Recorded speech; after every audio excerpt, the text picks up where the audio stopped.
Aš buvau 38 metų koledžo profesorius. Pasėmiau studentų grupę ir savo žmoną ir išvykome kelionėje aplink Europą. Po 3 savaičių turo, paskutinę dieną, dar tebesant Paryžiuje, apie 11 valandą ryto, man atsirado pilve perforacinė skylė. Kai tai įvyko, skausmas buvo pats aštriausias, kokį kada teko gyvenime patirti. Ir tai parvertė mane tiesiai ant žemės. Ėmiau sukinėtis, spardytis, dejuoti, klykti ir šaukti, būdamas ant grindų. Mano žmona iškvietė greitąją. Atėjo daktaras, jis taipogi paskambino greitajai, nes jis suprato, kas negerai. Ir jie nuvežė mane apie 8 mylias iki viešosios ligoninės Paryžiuje, kur mane pristatė į kritinės būklės departamentą. Dar 2 daktarai išegzaminavę mane ir supratę, kas negerai, išvežė mane operacijai į kitą ligoninę, kuri buvo už poros blokų. Ir aš buvau paliktas ten laukti, nes tuo metu nebuvo chirurgo, galinčio atlikti mano operaciją. Taigi aš ten gulėjau nuo 8 iki 10 valandų. Be jokių vaistų, be tyrimų, be jokios priežiūros, laukdamas, kada pasirodys chirurgas ir padarys operaciją, kuri buvo kritiška mano gyvybei. Apie 8:30 vakaro atėjo seselė ir sakė apgailestaujanti, kad nėra chirurgo ir kad tik rytoj man jį paskirs. Kai ji tai pasakė, aš supratau, kad viskas baigta. Supratau, kad man tai reiškia mirtį. Vienintelis dalykas, kuris palaikė mane gyvą, tai buvo nenoras mirti. Aš be galo bijojau mirties, nes kiek supratau, tai aš buvau ateistas, netikintis žmogus, kuris gyveno dėl malonumų. Tad mirti man buvo blogiausia, kas galėtų man nutikti. Nes po mirties nebėra gyvenimo, nieko nebėra. Bet kai seselė tai pasakė, bandymas išgyventi dar 1 minutę, dar 1 valandą šiame skausme tiesiog neteko prasmės. Aš laikiausi tikėdamasis, kad jie parūpins daktarą, padarys operaciją ir sutvarkys problemą, atsiradusią viduje. Bet kai jie pasakė, kad nėra daktaro, aš tariau savo žmonai, kad laikas mums atsisveikinti, nes aš netrukus mirsiu. Ji tada atsistojo, apglėbė mane rankomis ir sakė, kad mane labai myli. Ir aš ją sakiau, kad ją labai myliu ir man dėl to labai liūdna. Mes pasakėme savo atsisveikinimus, dalykus, kuriuos sakėm per 20 metų savo vedybinio gyvenimo. Aš negaliu sakyti jų, nes aš pradėsiu verkti. Galiausiai jie atsisėdo, nes jie žinojo, kad tai viskas. Ir aš taipogi žinojau. Man labai buvo sunku žiūrėti ją verkiančią, todėl aš užmerkiau akis ir tiesiog viską paleidau. Netekau sąmonės. Be sąmonės buvau neilgą laiką, turbūt keletą minučių.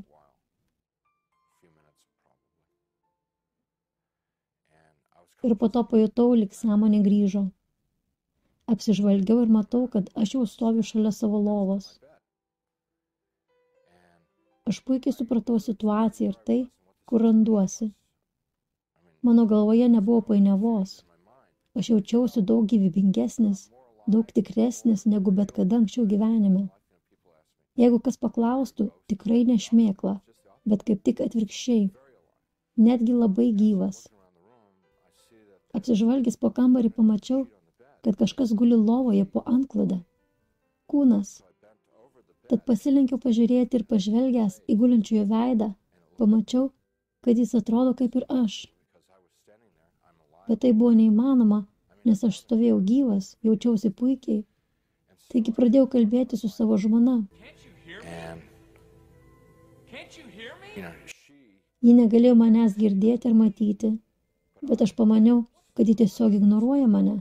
Tada aš labai supykau ant jos, kad ji mane ignoravo, kad nekreipė į mane dėmesio. Ir aš šaukiau ant jos, klausiau, kas vyksta, kodėl čia kūnas ant lovos, kuris atrodo kaip ir aš, kaip jis čia atsirado, bet aš turėjau kažkokį keistą įtarimą, kad ten tikrai buvau aš. Bet nenorėjau galvoti apie tai, nes tai buvo per daug baisu. Aš tapau labai susijaudinęs ir neramus. Visa tai man buvo per daug keista. To negali būti. Tai tiesiog neįmanoma. Ašgi dėvėjau ligoninės chalatą. Viskas per daug tikra. Ir staiga girdžiu žmonės už durų. Švelniu balsu sakančius man: Hovardai, tu dabar turi eiti su mumis. Paskubėk, eime, ateik čia. Taigi aš išeinu lauk pro duris ir matau žmonės koridoriuje. Koridorius buvo pilkas ir drėgnas. Ten nebuvo šviesa arba tamsa, bet tiesiog pilka. Jie visi buvo toje pilkumoje, vyrai ir moterys. Jie dėvėjo ligoninės aprangą. Aš paklausiau jų, ar jie atėjo paimti manęs į operacinę pas daktarą. Aš jiems sakiau, kad labai sergu ir kad man reikia operacijos. Ir jei aš jos negausiu, aš mirsiu. Man jie turėjo padaryti prieš 8 valandas. Jie sako, taip, mes žinom, mes suprantam. Hovardai, paskubėk, ateik greičiau. Eime, Hovardai, eik su mumis, mes tavęs laukiam. Aš palikau kambarį, kuris buvo ryškus ir šviesus, ir išėjau į koridorių, kuris buvo pilkas ir miglotas. Aš sekiau paskui tuos žmonės. Tai buvo labai ilga kelionė, laikas neegzistavo. Bet jei reikėtų apibūdinti, tai sakyčiau, jog man reikėjo eiti nuo Nešvilio iki Luisvilio. Tokio ilgio atrodė mano kelionė. Ir mums beinant, jie laikėsi aplink mane ir ėmė darytis vis tamsiau ir tamsiau. Jie ėmė darytis vis labiau ir labiau nedraugiški man. Pradžioje jie buvo saldžiai švelnus, kad tik eičiau su jais. Bet kai ėmiau eiti, po to atsirado grubumas. Pirmyn, judinkis, užsičiaupk, nustok klausinėti. Prasidėjo bjaurus elgesys. Taigi mes atsidūrėme visiškoje tamsoje ir pradėjau jausti neapsakomą baisumą. Šie žmonės labai nedraugiški. Aš nežinau, kur randuosi. Aš pasakiau, kad nebeisiu su jais toliau. Jie atsakė, bet mes beveik atėjome. Ir mes taiga pradėjome grumtis, nes aš bandžiau pabėgti nuo jų. Jie mane stumdė ir tampė. Staiga jų atsiranda labai daug. Pradžioje jų buvo tik saujelė, bet dabar jau 100, o gal net ir 1000, nežinau.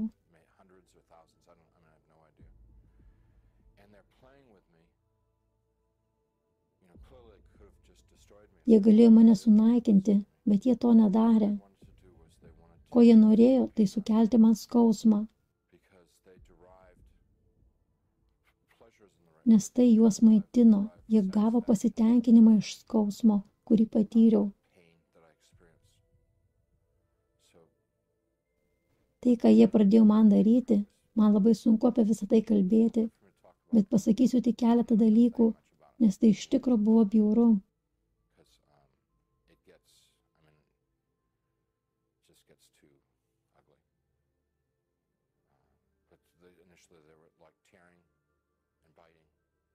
Jie draskė, kandžiojo, plėšė, braižė nagais, vėl kandžiojo.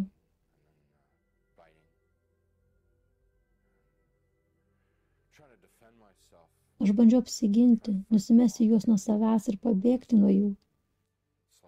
Bet tai lyg buvimas bičių avily, jų 100 visur aplink. Ir tada galiausiai gulėjau ant žemės, visas apdraskytas.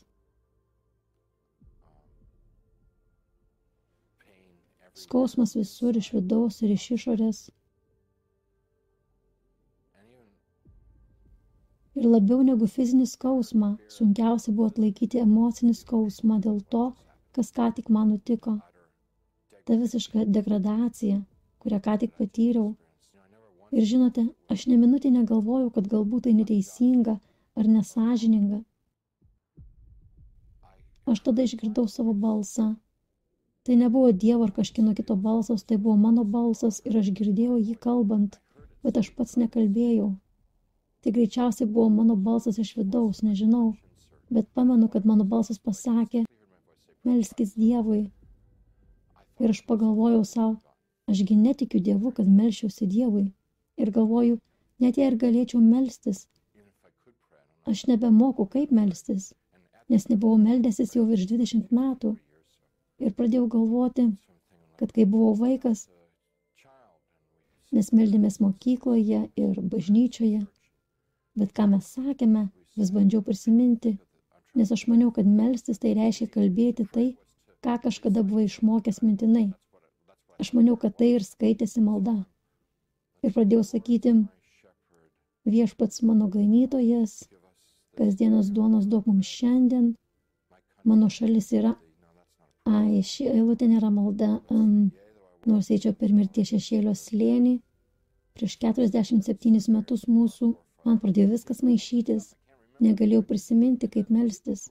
O žmonės, kurie buvo aplink mane, jeigu tik paminėdavau Dievą, tie žmonės, kurie mane mušė ir puolė, jie elgėsi lyg nuplikyti karštų vandeniu. Išgirdę mane kalbant apie Dievą, jie klykė ir cypė. Jie šaukė šlykščiausiais žodžiais, kokius tik kada esu gyvenime girdėjęs. Kitas dalykas, kuris ėmė vykti, yra tai, kad jie nebegalėjo pakęsti buvimo aplink mane, kai kalbėjau apie Dievą. Jiems tai buvo taip skausminga, kad jie pradėjo trauktis atgal nuo manęs. Tada aš supratau, kad kalbėdamas apie Dievą, aš galiu juos nustumti šalin. Taigi bandžiau prisiminti maldas, bet vis painiodavausi. Tada galiausiai pamačiau, kad jie dingo ir aš likau vienas. Aš jaučiausi, kad ten buvau vienas visą amžinybę, nes visiškai neturėjau jokio jausmo prabėgančio laiko.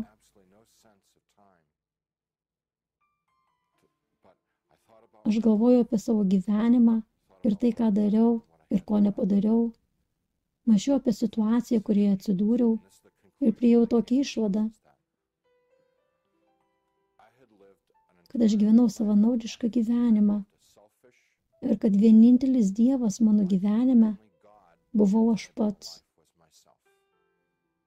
Aš supratau, kad kažkas yra labai baisiai negerai su mano gyvenimu. Ir kad tie žmonės, kurie mane atakavo, savo gyvenime buvo tokie pat žmonės, koks buvau ir aš. Jie nebuvo monstrai ir demonai. Tai buvo žmonės, kurie praleido savo šansą. Jie nesuprato savo gimimo ir savo gyvenimo pagrindinės prasmės, todėl ir praleido savo šansą, nes jie gyveno gyvenimus pilnus puikybės ir žiaurumo. Ir dabar atsiradome pasaulyje, kur nėra nieko kito, tik žiaurumas ir savanaudiškumas. Ir dabar jie buvo pasmerkti daryti tai vienas kitam ir patiems savo visą amžinybę, amžiams ir amžiaus, be pabaigos. Ir aš tapau to dalimi. Ir atrodė, kad aš nenoriu ten būti. Bet tuo pačiu jaučiu, kad tai teisinga vieta man. Buvo toks jausmas, kad aš to nusipelniau, nes aš taip gyvenau. Jūs negalite įsivaizduoti, kaip tai buvo emociškai skaudu.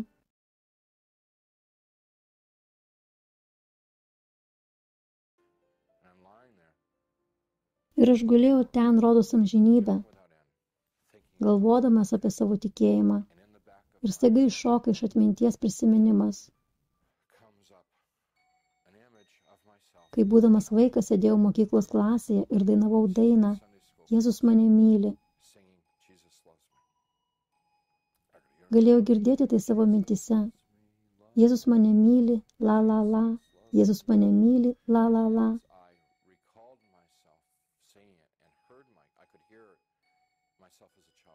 Ir kai prisiminiau save taip dainuojantį, aš supratau, kad mano gyvenime buvo laikas, kai buvau jaunas ir tyras, kai tikėjau kažkuom, kas buvo gera, kai tikėjau kažkuo kitu, o ne savimi, kai tikėjau kažkuom, kas buvo geras ir visagalintis, kam aš iš tiesų labai rūpėjau.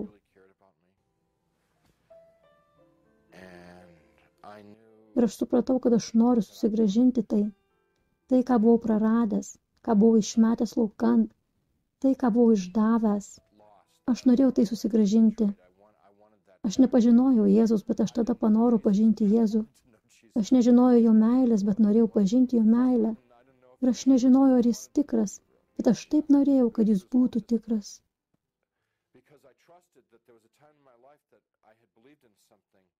Aš žinau, kad buvo laikas, kai aš tikėjau, jog tai tiesa. Todėl ir troškau, kad ir dabar tai būtų tiesa. Taigi sušukau, prašau Jėzau, išgelbėk mane. Ir jis atėjo.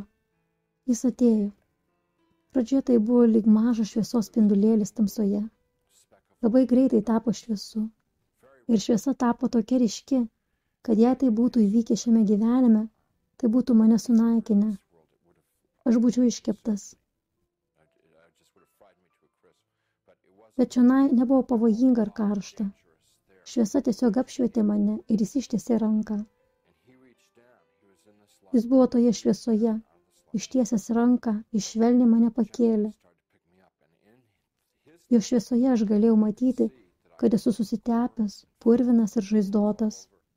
Atrodžiau kaip suvažinėtas. Ir švelniai pakišo savo rankas po manimi, švelniai keldamas mane. Ir jam beliečiant mane viskas pasitraukė, visos žaizdos, visas skausmas, visas purvas. Visa tai tiesiog išnyko ir aš tapau atnaujintas ir pagydytas.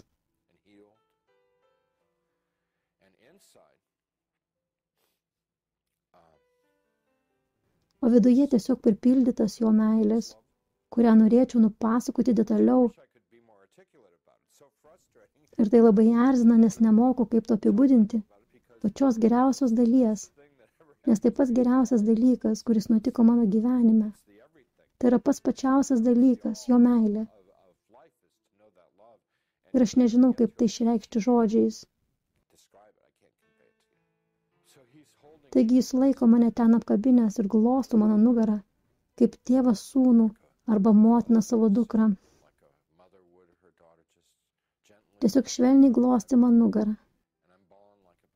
Ir aš verkiu kaip kūdikis iš džiaugsmo. Dėl palengvėjimo, kad buvau paklydęs, o dabar sugrąžintas. Buvęs mirtyje ir dabar parvestas į gyvenimą. Ir jis ėmė nešti mane iš ten viršų. Mes judėjome į šviesos pasaulį. Ir staiga pradėjau jausti neapsakomą gėdą, kad buvau labai blogas.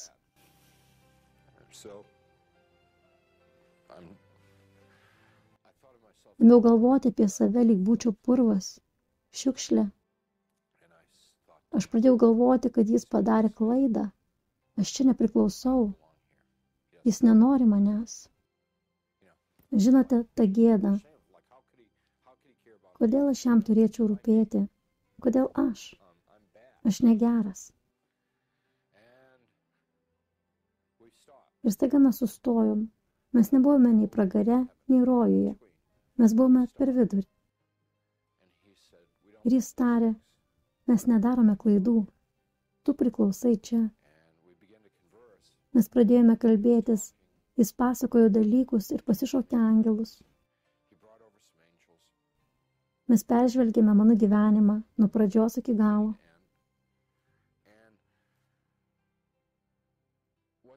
Jie norėjo man parodyti, ką buvau padaręs gerai ir ką blogai. Man rodė, kad buvau geras ir mylintis žmogus, pagalvojantis apie kitus. Tai darė Jėzų laimingą, angelus laimingus ir tėvą laimingą.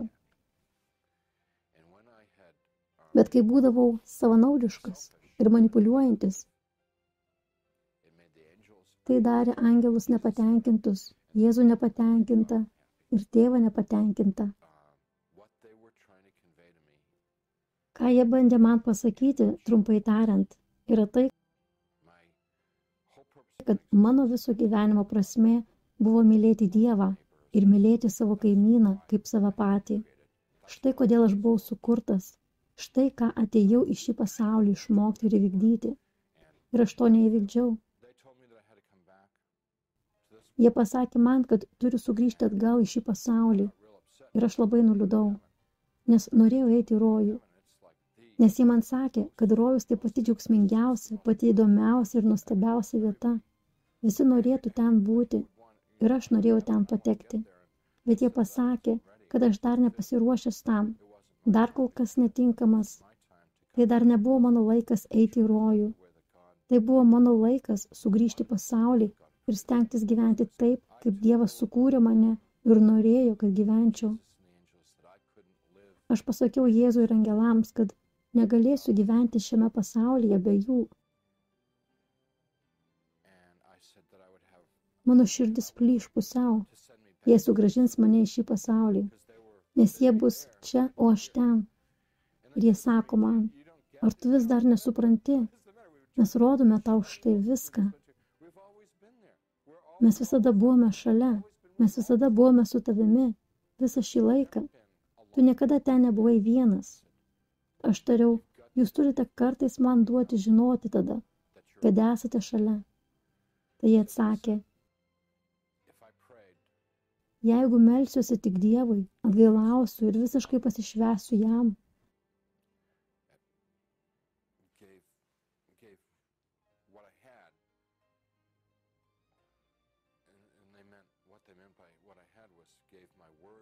jei atiduosiu jam savo problemas ir rūpesčius, savo viltis, savo viską,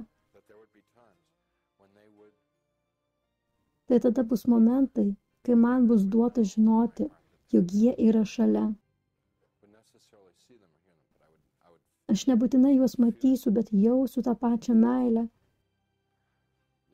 kurią jutau su Jėzumi. Aš pasakiau, jeigu užtikrinate, kad tikrai bus momentai, kai gausiu pajausti tą meilę, tada galėsiu gyventi šiame pasaulyje. Ir jie užtikrino, kad jie tai padarys. Ir po to jie išsiuntė mane atgal. Po viso šio įvykio, seselė, kuri sakė, kad nėra daktaro, parbėgo atgal į palatą ir pranešė, kad daktaras ką tik atvyko į ligoninę, kas iš tikrųjų buvo stebuklas, nes tada jau buvo 9:30 vakaro. Taigi daktaras atvyko ir netrukus jis pradės operaciją. Taip pat atėjo kiti žmonės ir išvedė lauk iš palatos mano žmoną. Tai mane labai trikdė ir aš norėjau papasakoti savo žmonai, kas man nutiko. Kai ji ėjo lauk iš palatos, aš jai tariau, viskas bus gerai. Ji pradėjo visą verkti, nes ką tik matė mirštantį savo vyrą.